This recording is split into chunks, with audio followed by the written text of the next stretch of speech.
Please welcome into the Canadian Songwriters Hall of Fame, Alanis Morisette! Would you want to sing that song that we heard on the radio today? Oh, you mean Ironic by Alanis Morisette?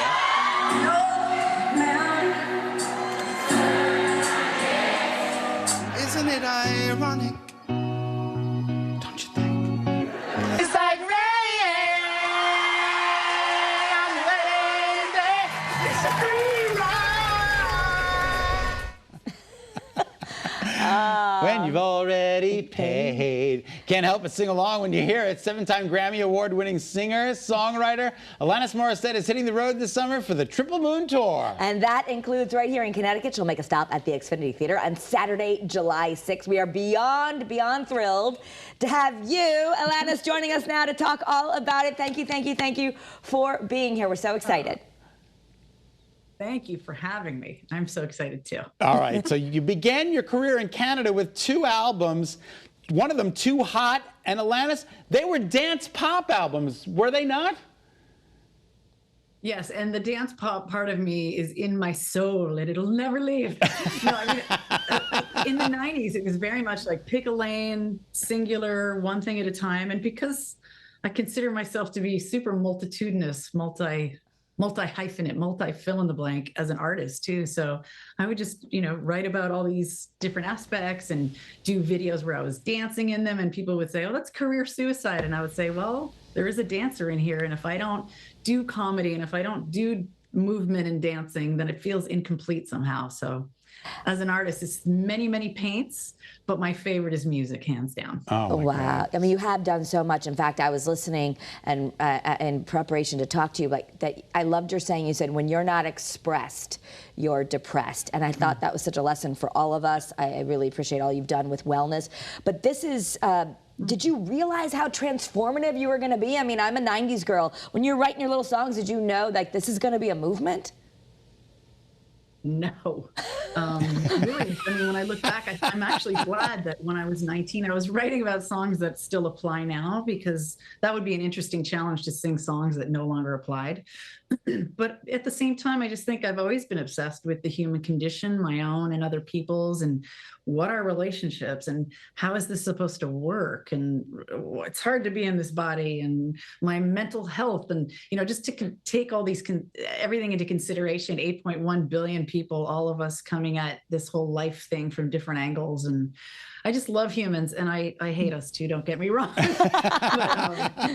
But, I'm just obsessed with what makes us work, or in some cases not work. What makes things graceful, what makes things elegant, what makes things terrible.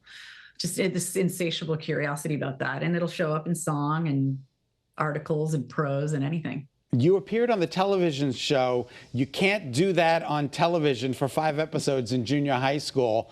What was that experience like? And was that the platform that launched you? All roads began and ended with You Can't Do That on Television.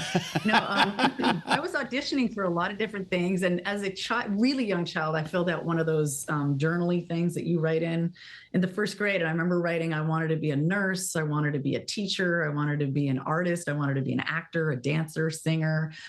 So basically a lot of these orientations all kind of hovered around service of a kind, service through art, service through invitation. And that's why I love art as activism. It's my favorite because it's such an invitation. You can shut that, old school, you can shut the radio off. You can skip the song. You don't even have to have access to my music. So now it's very clear that if people really care about an artist, they're in relationship with them long term. And there have been people who've been with me for many decades now, and we've grown up together in a lot of ways. It's incredible. I mean, speaking of growing up, you have 3 kids.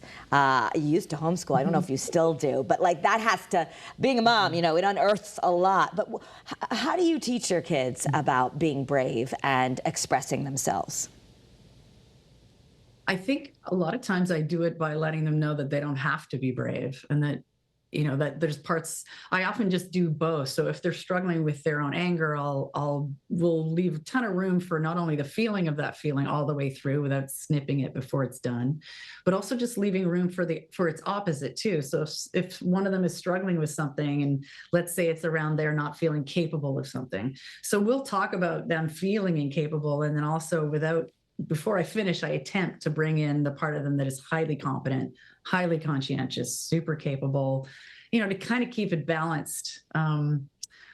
But yeah, just leaving room for the humanity part, and that's, being a mom as a whole, this sounds like just from how you presented the idea of motherhood, but it's a whole massive load emotionally, intellectually, admin, practically speaking. And for me, so much is about shining the light on how much mothers do without being asked and often without being acknowledged, just kind of marking how incredible a mother's role is in everyone's lives. Well, I want to thank KROQ-FM, an influential LA modern rock station, for playing You Ought to Know, which really skyrocketed the song into fame. You are unbelievable.